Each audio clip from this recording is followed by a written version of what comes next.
J'ai fait beaucoup de tonneaux. La voiture s'est retournée et sur le toit, je suis tombé dans un ravin, il y avait des piquets dans ce ravin et les piquets sont rentrés dans la voiture. Et ça a été affreux. En plus, j'étais pas tout seul. Avec le respect de loi, j'étais accompagné. Ça a été un désastre. J'avais Roberto qui était là plus loin.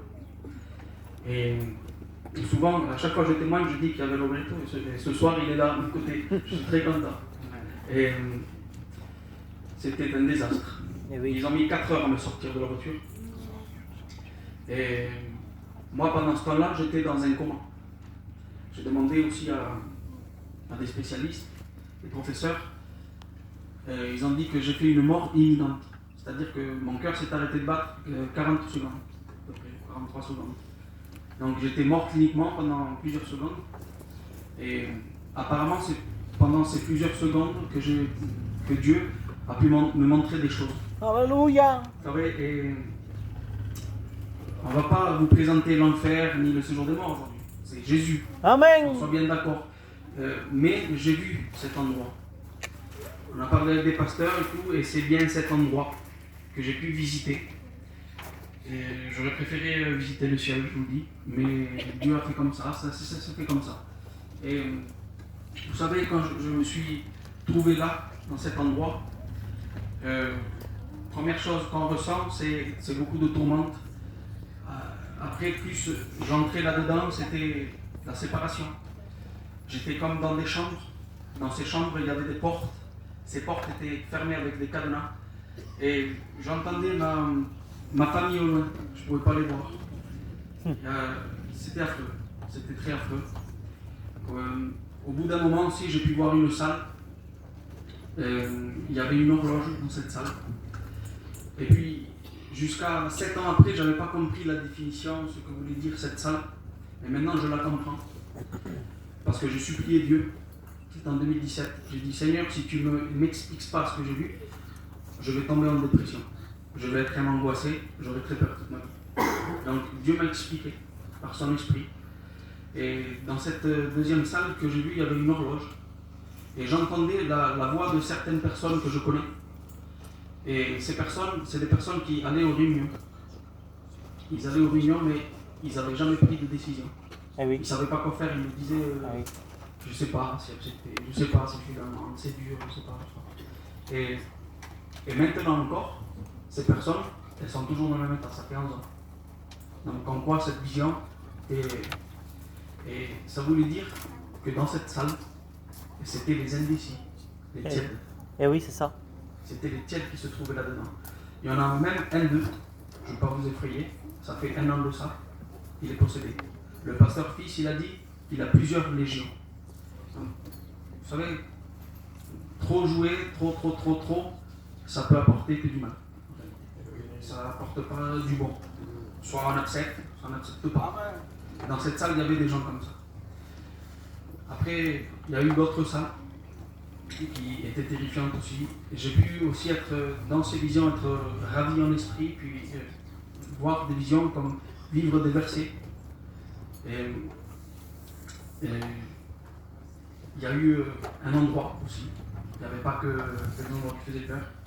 J'ai pu voir un endroit qui était merveilleux. Alléluia. Je me suis retrouvé en face d'un grand portail. Et derrière ce portail, je voyais un sanctuaire, vous savez. Et puis beaucoup d'eau coulait là. Et ça arrosait beaucoup d'arbres fruitiers. Mais je ne pouvais pas rentrer dans ce portail. Pas encore. Et il y avait d'autres endroits où c'était du tourment. Vous savez. Et je suis resté 21 jours là-dedans, mais pour moi, ça ressemblait à 2 ou 3 ans. Il y a eu d'autres choses plus difficiles à expliquer, plus difficiles à comprendre, mais en gros, c'est un endroit de tourment. Et oui. J'ai pu voir, vous savez, c'était pas juste un rêve, parce que ce que j'ai vu, ça me traumatise encore. Ce que j'ai vu, ça fait 11 ans. Des fois, je me réveille la nuit, ma femme elle le sait, et je dis, t'imagines, il y a des âmes qui vont là-dedans. Et oui. Et j'ai comme des. On n'a pas des cris d'angoisse, les chrétiens, mais. Et oui, amen, Un amen. peu quand même. Et oui. Un peu quand même, de savoir qu'il y a des gens qui partent là-bas. Et on aimerait tellement les arracher du feu. Et ça nous attriste. Mais ce soir, vous êtes à la bonne place. Alléluia. Il y a l'Esprit de Dieu ce soir. C'est particulier, on le sent vraiment. Il y a des pasteurs, il y a tout ce qu'il faut pour donner son cœur à Dieu. Pas besoin d'attendre comme moi. Et je voyais toutes ces visions. Et il y en avait une aussi, je voyais mes parents, mes proches se faire décapiter devant moi. C'était très affreux. Mon cousin m'a dit, mais Anton, c'est pas vrai ça, c'est des visions. Oui, mais je les ai vues. Je les ai vues comme je vous vois maintenant. Je vis avec. C'est Dieu qui a permis que je vois ça. Et Dieu après a fait grâce. J'ai pu... Devant moi, il y avait quelque chose qui s'était affiché. Alors avant ça, moi, j'avais jamais lu la parole de Dieu. Je ne croyais pas en Dieu. J'avais jamais lu un seul texte de la parole de Dieu. Et il y avait un écran qui s'était allumé devant moi, dans cette vision. Et j'avais commencé à lire ce qui s'affichait. Et j'ai lu la parole de Dieu, là-dedans. Dieu s'est manifesté à moi par la parole. Et quand j'ai commencé à lire, j'ai commencé à croire en Dieu. Eh oui, Amen. Et j'ai donné mon cœur à Dieu à ce moment. Alléluia, gloire à Et Dieu. Après ça, il y avait des personnes qui me tourmentaient. Vous savez, il y avait deux personnes en particulier. Des pasteurs m'ont dit que c'était la mort et le séjour des morts. Ils étaient là tout le temps. Et ils voulaient me tuer, ils voulaient que je perde mon identité. Et quand j'ai accepté cette parole qui s'affichait devant moi, ces personnes, au lieu que ce soit moi qui ai peur d'eux, on dirait que c'était eux qui avaient peur d'eux. Amen, alléluia. Et petit à petit, je trouvais, il y avait moins d'angoisse en moi. Je voyais de plus en plus la sortie de cet endroit. Et au bout d'un moment, ce que j'avais raconté à Roberto, c'était une vision un peu particulière. Et comme excusez-moi de dire ça, mais comme un cercueil qui se montait autour de moi. Et on voulait me précipiter dans un endroit très sombre.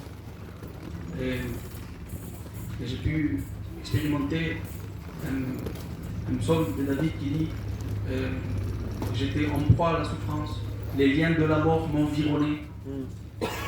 Et j'ai pu ressentir ça. Eh oui, Amen.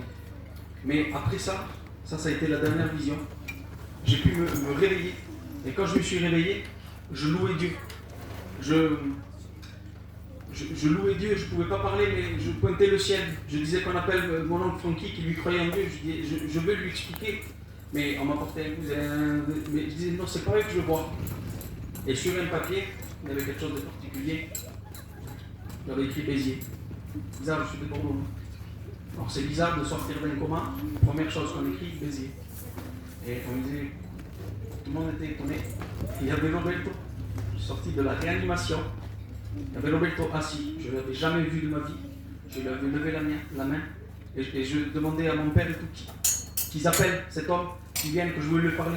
Eh oui, je Amen. savais qu'il venait de Béziers. Alléluia. Par le Saint-Esprit. Je savais que c'était lui qui allait être mon pasteur. Je savais qu'il était envoyé de Dieu. Et il est venu dans la chambre. J'ai eu plus de joie à voir Roberto que mon père et ma mère. Alléluia. Et c'est lui qui m'a baptisé, c'est lui qui m'a montré le chemin, les choses de Dieu. Et après ça, c'était pas fini, parce qu'il y avait beaucoup de dégâts. Vous savez, j'ai fait un pneumothorax, j'ai eu les deux fémurs des jambes fracturées, 20 fractures au niveau des doigts, des bras, un pied paralysé. C'était terrible. En plus, je ne savais pas ce qui m'arrivait. Mais comme Roberto me l'a rappelé tout à l'heure, il disait, c'était bizarre, tu aimais être dans ta chambre, tu vivais des moments avec Dieu. Même que j'avais tout ça, je ne pleurais pas sur mon sort, je me régalais. Je me régalais dans la présence de Dieu. C'est ça. Je ne pouvais pas marcher, j'avais mal partout, mais je me régalais dans la présence de Dieu. Et j'avais demandé à Dieu, je dis, Seigneur, mon rêve, c'est de pouvoir prendre une Bible dans mes mains. Et puis j'avais prié, ça c'est le premier miracle que j'ai vu. J'avais prié et je me dis, Seigneur, rends-moi mes mains comme je veux. Et instantanément, j'avais plus aucune fracture. J'avais une grosse fracture au bras ici, assez grosse parce que j'avais un plâtre. Et on le voit à la radio, elle faisait 7 cm, un os quand même. Et puis j'ai arraché le plâtre devant mes parents, ils pleuraient mes parents. Ils disaient tu vas te faire très mal, j'ai arraché la tête, tout ça. Et je dis emmenez-moi faire des radios parce que Dieu m'a guéri complètement. Et bien sûr, ils ne croyaient pas en Dieu. Et on m'a emmené faire des radios. Et ils ont fait les deux bras. Parce qu'ils croyaient que c'était trompé de bras. Plus aucune trace, ni des doigts. C'est-à-dire que 20 fractures en quelques secondes disparaissent. Amen. Par la puissance de Jésus. Après, restait le problème des jambes, problème d'épaule, beaucoup de problèmes. Un docteur était rentré dans la chambre et il avait dit vous êtes monsieur Intel qui a eu l'accident de moto? Je dis non, je suis monsieur Mignor qui a eu l'accident de voiture. Il dit c'est pas possible parce que vous avez tout le côté gauche de votre corps paralysé. Et puis il m'avait fait bouger l'œil, la main. Il était stupéfait, très stupéfait. Et je me rappelle, il s'était mis contre la fenêtre, il regardait son dossier. Il n'avait rien compris Oui. parce que j'étais pas paralysé. Alléluia. Peut-être que sans Dieu, j'aurais été paralysé, mais Dieu avait enlevé cette paralysie. Et il me restait les jambes, donc on m'a mis dans un centre exprès, après, un centre orthopédique. Alors je reste 1 an et demi là-bas pour pouvoir remarcher. Et on avait demandé au professeur, on avait demandé qu'est-ce qu'il faut pour qu'il sorte d'ici. Il a dit il faut qu'il puisse remarcher. Et ça met combien de temps? 1 an, 1 an et demi, ça dépend. Parce qu'il a le pied et il a les 2 jambes. Donc ça met du temps. Et je me rappelle que j'étais dans cette chambre d'hôpital encore. Et j'avais fait une prière, j'avais dit Seigneur, tu m'as délivré de l'enfer. Tu m'as délivré de la mort. Tu t'es fait connaître à moi, moi qui te méritais pas. C'est vrai. Tu m'as rendu l'usage de mes mains. J'ai pu jouer de la guitare devant tout le monde, alors que normalement mes mains elles étaient brisées. Et maintenant je ne peux pas marcher. J'ai trouvé ça bizarre quand même. Alors j'avais demandé à Dieu, rends-moi les jambes. Je vais sortir d'ici. Et je veux aller dans les églises. Je veux rencontrer des frères, des personnes qui connaissent ce que je connais. Oui, amen. Et le lendemain, j'étais avec le fauteuil roulant devant ce docteur. J'ai pris par la foi, je me rappellerai toute ma vie. Je me suis levé du fauteuil roulant, j'ai marché. Au lieu de 1 an et demi, rien, un jour. Alléluia. C'était tranquille pour moi, c'était normal. Je crois que c'est pour ça que Dieu agit. C'était une foi sincère, je pense. Et j'avais appelé mes parents, j'ai dit j'ai une bonne nouvelle, ils étaient venus, ils ne s'attendaient pas du tout à ça. Et je m'étais levé du fauteuil roulant. Une semaine après, je suis sorti de cet hôpital, comme un an et demi. Alléluia. Gloire à Dieu. Mais dans cet hôpital, vous savez, j'avais des permissions de sortir et j'allais aux réunions. Ils se rappellent. J'allais aux réunions à Ison. Au lieu d'aller chez moi, à ma maison, voir ma chambre, je ne sais pas moi, des choses que je ne me rappelais plus, j'allais aux réunions. C'était ma joie. Parce qu'on sait que là, il y a la vérité. C'est Et vrai. pourquoi il y a la vérité? Parce que c'est écrit. Il est écrit 2 ou 3 réunions, mon nom, je suis au milieu de vous. Donc il n'y a pas de doute en fait. Quand tu rentres dans une réunion, il n'y a pas de doute, Dieu est là. C'est trop facile. On devrait en profiter beaucoup plus. C'est vrai. Et après je suis sorti, vous savez, et puis je témoignais partout. Mais j'avais un pied paralysé. J'avais un appareil. Je témoignais avec l'appareil partout. Et je témoignais comme aujourd'hui. Et un jour en sortant, c'était une réunion de jeunes, des jeunes m'avaient dit c'est bizarre que tu dis que Dieu t'a guéri complètement, mais tu boites. Ça m'avait beaucoup attristé. Je dis mais c'est pour que j'ai une marque, que je me rappelle. Ah, c'est bizarre quand même. Bon. La nuit, je suis rentré chez moi, parce que ce pied, vraiment la médecine le condamnait complètement, il disait il n'y a vraiment rien à faire. Parce que c'est un nerf qui est coupé, et un nerf, ça met beaucoup de temps à repousser. Oui. Et donc c'était foutu. J'étais paralysé d'un pied, il traînait, je devais marcher avec un appareil. Et ce soir, j'avais été tellement attristé que je m'étais dit, j'ai dit Seigneur, je vais rester toute la nuit à te demander, comme ça a été cité tout à l'heure, Luc 18, à force de le juge méchant, à force de lui casser la tête, et bien il a exaucé cette femme. Mais c'est un peu ce que j'ai fait. Je me suis dit, je vais t'avoir à l'usure. Je vais toute la nuit te demander que mon pied marche. Amen. Et je l'ai fait. Je suis resté toute la nuit avec mon frère à côté. Le lendemain, je me suis réveillé. J'ai prié comme tous les jours. Et j'ai regardé mon pied et j'ai dit, je vais essayer de le lever. Hop, oui, il s'est levé. On était tous en pleurs dans la maison. Alléluia. J'ai commencé à marcher. Bien sûr, après, il a fallu que lui, je se refasse tout ça. Mais le nerf, il a poussé de quand même à peu près 90 cm en une nuit. Normalement, ça met 90 ans, puisque c'est 1 cm par an. Quelque chose que j'aurais dû attendre 90 ans, Dieu l'a fait en une nuit. Alléluia. Alléluia. Après, on a continué comme ça, dans les réunions. J'ai été baptisé, Loreto m'a baptisé. Et maintenant, avec des hauts, des bas, des faiblesses, parce que ça ne fait pas de moi un super-héros, ni quelqu'un de surnaturel, non. C'est comme tout le monde, mais sauf que j'étais plus incrédule, à fallu que je vois tout ça pour y croire. Et voilà, maintenant Dieu m'appelle à son ministère. J'essaie de grandir, de le connaître, de plus en plus connaître sa personne, c'est ce qui m'intéresse. Et faites cette expérience. Alléluia. Mais faites une vraie expérience. Vraiment, c'est dangereux de jouer. Je ne prêche pas, et il va y avoir la prédication et tout. Je n'exhorte pas, rien, mais je le témoigne. Parce que je l'ai vu, cet endroit, pendant un an. À table, par exemple, des fois, je pleurais. Roberto me l'a rappelé tout à l'heure, quand je voyais des gens normaux, qui vivaient sans Dieu, je voyais que je pleurais, je devais m'enfermer et rester dans la prière. Parce que je ne supportais pas que des gens se perdent, qu'ils aillent là-bas. Parce que c'est écrit qu'il y a cet endroit. Et oui, amen. C'est écrit devant, juste devant, Jean 3,16.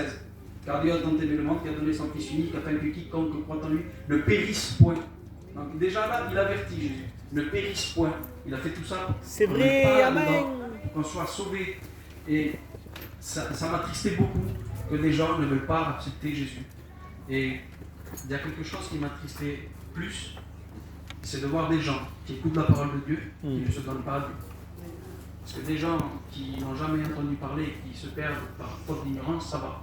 Mais des gens qui passent leur vie dans des réunions, qui ne veulent pas accepter Jésus, qui vont finir là-bas, vraiment, il y a de quoi pleurer. C'est vrai, c'est vrai. Je vous le dis en vérité, ça fait de la peine. Parce que c'est une éternité. Dieu m'a fait grâce peut-être à moi, mais je ne pense pas qu'il fasse grâce à tout le monde comme ça. On n'en voit pas beaucoup qui ont vu cet endroit, qui ressortent. C'est rare. Et acceptez-le. Au nom de Jésus-Christ. Amen. Vous êtes à la bonne place. L'Esprit de Dieu est là. Disposez vos cœurs. Il va y avoir une prédication. Il y a de très bons pasteurs. Il y a tout ce qu'il faut pour accepter Jésus. Que Dieu vous bénisse. Amen. Gloire à Dieu. J'étais nouveau pasteur, je venais juste d'avoir l'accident. Et pendant des journées, je suis allé à cet hôpital. C'est à cause de ça que j'ai connu la famille et que j'ai pu prier pour lui. Le père le plus contre l'évangile de Bordeaux, c'était son père. Le plus violent Eh oui. contre l'évangile, c'était son père. Je me rappellerai toute ma vie, ça m'a marqué quand j'ai fait demander par quelqu'un de lui dire que je voulais prier pour Anton. Il a dit oui, d'accord. Et je suis monté avec lui dans l'ascenseur. Je me rappellerai, ça marque des choses comme ça.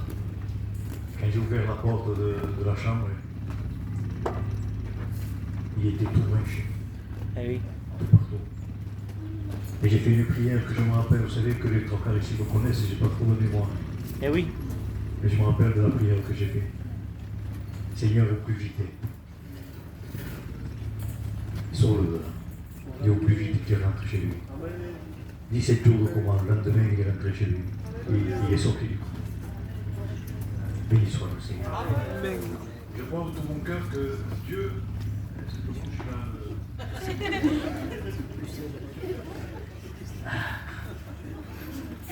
Je crois de tout mon cœur que ceux qui l'ont eu, ce bien-aimé, c'est parce que